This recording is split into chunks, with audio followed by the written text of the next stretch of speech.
Muito bem, estou batendo um papo com o prefeito de Rio Branco, Raimundo Angelim, professor Angelim. Prefeito, o senhor conseguiu, depois de alguns embates mais duros, mas o senhor conseguiu uma negociação com as 9 categorias do funcionalismo público que servem à Prefeitura de Rio Branco. Aceitaram o reajuste da Prefeitura de 7,02% e a Prefeitura só tem para conceder reajuste este ano R$9.600.000, que é o que a Prefeitura tem.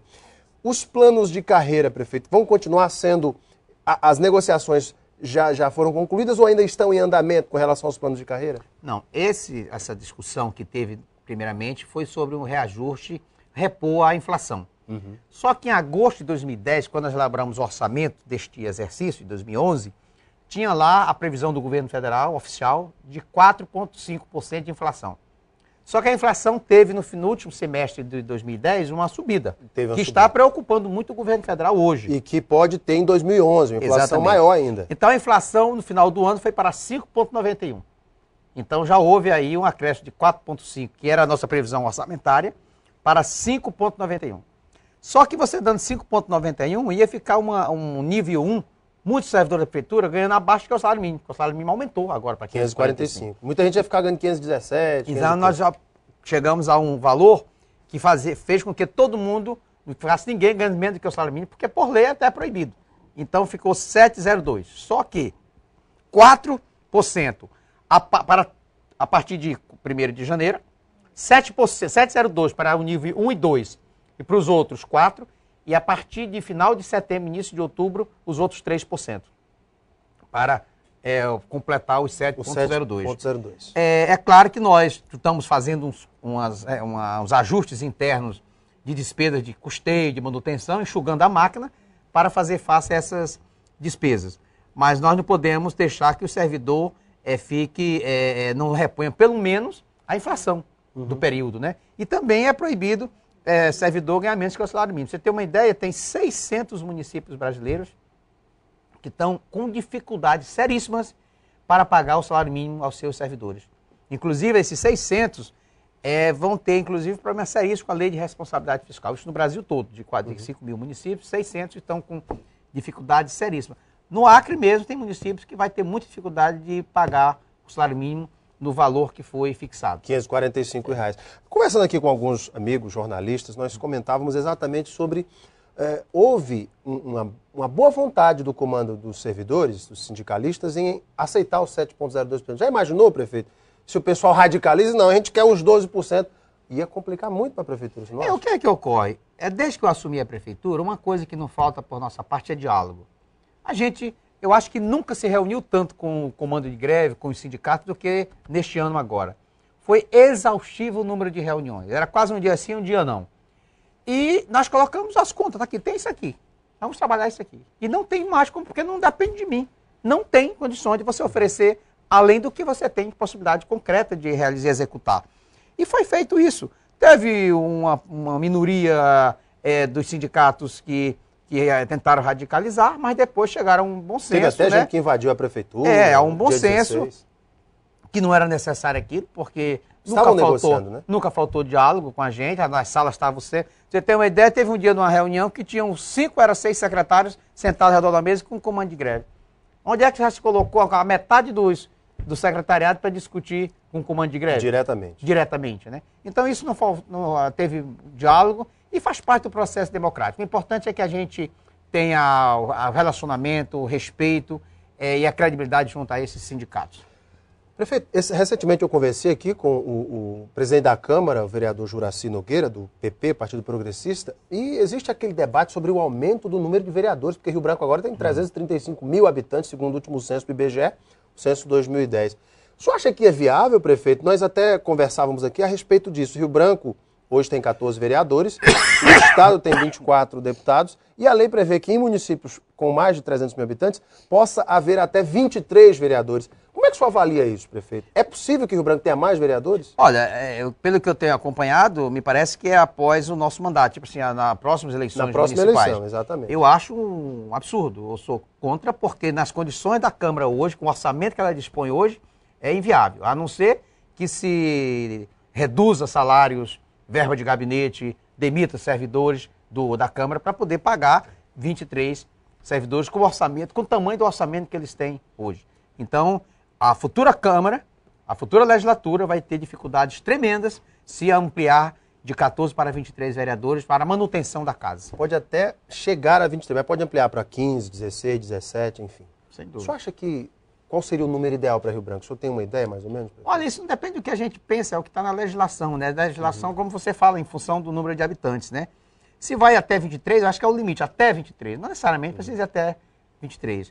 Eu acredito que o mais importante era os vereadores a nível de Brasil fazer junções, dialogarem com os órgãos que definem essa questão, que é o Congresso Nacional, para ver como é que vai manter essas câmaras com o número excessivo de vereadores, quando os orçamentos municipais têm um percentual que você não pode colocar um centavo a mais, é o limite. Qualquer prefeito que passar além do que está previsto do percentual da Câmara orçamentário, pode ser responsabilizado. Ele pode ser responsabilizado por improbidade, né, e você vai uma ação civil pública, e nenhum prefeito vai fazer isso. Então, as câmaras municipais desse país terão dificuldades enormes para manter o número de vereadores que, porventura, vem aumentar a partir da próxima legislatura. Prefeito, recentemente, as empresas de transporte coletivo entraram na justiça para barrar o aumento, o projeto do vereador Alonso Andrade, que prevê o pagamento de apenas R$1 aos domingos do transporte coletivo. A própria prefeitura também está sendo processada? Nós recebemos uma ação civil pública das empresas contra a Câmara, contra a Prefeitura e contra a RB Trans, em função da aprovação dessa lei. Essa lei do vereador Alonso, ela transcorreu questão de prazo, eu estava passei 20 dias viajando com a minha família. Quando eu cheguei, essa lei tinha transcorrido o prazo para o prefeito vetar ou sancionar. E ela foi devolvida à Câmara e a Câmara aprovou, sancionou essa decisão. É uma decisão da Câmara. A população não tem avaliação de se aumentou, se diminuiu o número de passageiros aos domingos. Agora, o que eu disse à época e digo agora, porque quem é gestor tem que estar preparado o seguinte, não é só para dizer aquilo que agrada as pessoas, tem que dizer a verdade. Você não pode se omitir, você não pode dizer em verdade para ser legal com as pessoas, né? O que eu falei à época... prejuízo às empresas? O que eu falei à época é o seguinte, não é prejuízo.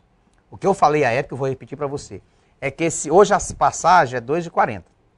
Esse 1 significa que tem R$1,40 que não está sendo pago aos domingos. Quando for feita uma nova negociação de passagem de ônibus, que não será comigo, que com a nossa não vai ter mais aumento, o novo prefeito, ele vai ter que colocar na planilha essa diferença de domingo que não está sendo paga hoje. Quem vai pagar não é a prefeitura, não é os empresários, é quem usa o ônibus. Aí dizem assim, mas domingo é legal porque as pessoas saem para passear. Eu estou preocupado, é aquele que todo dia vai trabalhar, leva o filho para a escola, aquela empregada doméstica, aquele servidor público humilde, que vai só vai durante a semana para o trabalho. Esse é que vai pagar aqueles que aos domingos dizem que estão aproveitando o ônibus, porque não tem essa avaliação de quantos estão, né? Mas então, essa é a questão da legislação, né? Eu acho que tem que se buscar um novo método de cálculo dessas tarifas, mas essa que nós usamos aqui é a que é usada no Brasil todo. Isso é lei. Isso não é da cabeça do prefeito Angelim. E o que é que tem uma coisa? Vamos que a gente não dê um reajuste, que é equilíbrio, para que as empresas não tenham prejuízo. O que é que ocorre? Nenhuma empresa quer vir para cá. E as daqui, algumas querem ir embora. O que é que aconteceu? Agora que a gente vai fazer um processo licitatório nos próximos 4, 5 meses, para substituir a São Roque, provavelmente vem muitas empresas de fora querendo concorrer. Porque o preço é atrativo. Porque o preço é atrativo. Aí você pode exigir que, como agora, 50% de toda a frota hoje tem plataforma para acessibilidade. Mas assim, prefeito, o senhor que é um gestor público extremamente responsável e um homem de bem, o senhor não acha que esse preço é muito elevado para o cidadão que todo dia tem que pegar 2 ônibus? Existem algumas capitais que têm um preço menor, é porque a prefeitura ou o governo do estado coloca recursos, paga as empresas, subsidia. A prefeitura de Rio Branco não tem recurso para subsidiar. Isso é qualquer prefeito, independentemente de cores partidárias ou querer ou não. Não tem ninguém mais do que eu que tem interesse em dizer assim, a passagem não terá reajuste. Agora, eu duvido, faça você que é um pesquisador, um estudioso, faça uma pesquisa em todos os prefeitos que me antecederam, se teve algum que em 8 anos de mandato deu um aumento de 80 centavos. Porque o próximo ano completou 8 anos, 2 mandatos. 8 anos, sabe o que é que vai dar por mês? 0,10 centavos. 10 centavos por ano o aumento. Me diga agora que todo dia aumenta a gasolina, quase todo mês aumenta a gasolina, a carne dobrou de preço, aumenta o feijão, aumenta o refrigerante, a água, tudo aumentou. E as empresas de ônibus também é uma atividade privada. É uma atividade do setor empresarial. Com fins lucrativos. Então você tem que olhar o nível de renda da população, mas tem que olhar também para que as empresas, pelo menos, tenham o equilíbrio econômico financeiro. Então, esse é o papel do gestor. Agora, quem quer ir para a prefeitura fazer gracinha, mentir para o povo, tem muitos que querem. Tem muitos que acham no oba-oba. Eu não vou mentir. Eu quero ser da prefeitura de cabeça erguida como um gestor que cumpriu com as suas responsabilidades, mesmo nos momentos críticos. E mesmo nos momentos decisões, críticos. Muitas vezes. Mesmo nos momentos críticos. Verdade. Mas eu faço. Eu sei que quanto você, às vezes, tem que tomar decisões, que você, às vezes, sofre com aquela decisão, mas você tem que ter responsabilidade para cumprir com as suas obrigações de gestor público. Então, não entra na vida pública. É isso que dá. Por isso que existe muitos prefeitos nesse Brasil que estão aí sendo presos, que estão aí sendo caçados, que estão aí com as contas fora e totalmente irregulares, porque começam a fazer maquiagem, mentir, subterfúgio. Eu dialogo as coisas com muita serenidade, com muita tranquilidade. Conversei aqui com o prefeito de Rio Branco, professor Raimundo Angelim, que trouxe aqui essas informações e também alguns esclarecimentos importantes à população de Rio Branco, da nossa capital. Prefeito, sempre prazer ter o senhor aqui com a gente. Obrigado. Olha, eu já mandei preparar umas latinhas lá para a Flávia, viu? Tá bom, obrigado. Saúde, muita paz para o prefeito. Daqui a pouquinho nós voltamos para a sequência do nosso Gazeta Entrevista. Até já.